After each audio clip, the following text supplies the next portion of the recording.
দুই প্রকার ব্যক্তিকে কোরবানির গোশত দিলে সোয়াবের পরিবর্তে আর গুনাহ হবে। নবীজি সাল্লাল্লাহু আলাইহি ওয়াসাল্লাম কঠোরভাবে নিষেধ করেছেন এই দুই ব্যক্তিকে কোরবানির গোশত দেওয়ার জন্য, অথচ আমরা এদেরকে দিতে খুব বেশি আনন্দ ফিল করি এবং সোয়াব মনে করে তাদেরকে দেই।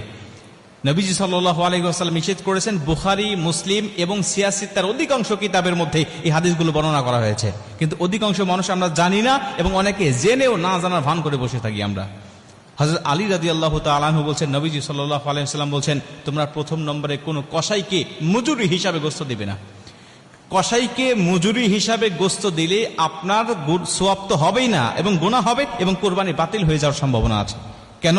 কারণ আপনি কসাইকে নিযুক্ত করেছেন, আপনি অবশ্যই কসাইকে পারিশ্রমিক দিবেন, তবে গোশত নয়। আপনি যেই পশুটা কোরবানি দিয়েছেন এই পশুর থেকে আপনি মজুরি হিসাবে সেই কসাইকে দিবেন, এটা নবীজি সাল্লাল্লাহু আলাইহি ওয়াসাল্লাম কঠোরভাবে নিষেধ করেছেন। আপনি কসাইকে নিযুক্ত করার পূর্বে তার সাথে আপনাকে চুক্তি করতে হবে, আপনি অবশ্যই তাকে পারিশ্রমিক দিবেন, তাকে ঠকাবেন না, কোনোভাবেই নয়। এবং নবীজি তো মজুরিদেরকে বলেছেন যে তার গায়ের ঘাম শুকিয়ে যাওয়ার আগে তার পাওনাটাকে বুঝিয়ে দাও। অতএব সেই নবী কখনোই তাদেরকে ঠকাবেন না। নবীজি সাল্লাল্লাহু আলাইহি ওয়াসাল্লাম বলছেন, অবশ্যই তাদেরকে মজুরি দিতে হবে, পারিশ্রমিক দিতে হবে, কিন্তু এই কোরবানির পশু থেকে নয়, দিতে হবে তোমার ইনকামের মধ্য থেকে, তোমার সম্পদের মধ্য থেকে। তুমি চুক্তিবদ্ধ করে নিবে তাকে যে তুমি আমার গোশতটা সারাদিন কাটাকাটি করবে, সারাদিন তুমি আমার গোশত নিয়ে ব্যস্ত থাকবে, তোমাকে অবশ্যই আমি উপযুক্ত পারিশ্রমিক দিব।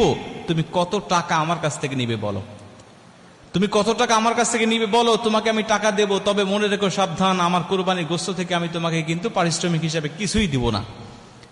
এরপরে আপনি তাকে উপযুক্ত পারিশ্রমিকটা বুঝিয়ে দেওয়ার পরে আপনি অন্য 10 জনকে যে পরিমাণ গোশত দেন বা যে নিয়তে আপনি গোশত দেন, আপনি তাকে ঠিক সেইভাবেই আপনি তাকে কিছু দিয়ে দেন পারিশ্রমিক দেওয়ার পরে। কিন্তু আপনি গোশতকে পারিশ্রমিক হিসাবে দিয়ে দিলেন বা ওই আপনি মূল্য কম দিলেন যে আমি তো তাকে কিছু গোশত দিবই, অতএব মূল্য কম দিচ্ছি, তাহলে আপনার সওয়াব হবে না। এটা হলো 1 নম্বর। 2 নম্বরে, যে ইমামকে দিয়ে বা যেই মানুষকে দিয়ে আপনি কোরবানির পশুটাকে আপনি জবাই করে নিয়েছেন, এই ইমামকে আপনি পারিশ্রমিক হিসাবে, সে জবাই করে দিয়েছে আমি তাকে গোশত দিয়ে দিলাম না, এটা আপনি দিতে পারবেন না। আপনি সে জবাই করেছে, অবশ্যই তাকে পারিশ্রমিক দিবেন, অবশ্যই তাকে মূল্য দিবেন, হাদিয়া দিবেন, তবে কোরবানি গোশত থেকে নয়, আপনি তাকে আলাদা মূল্য দিয়ে দিবেন।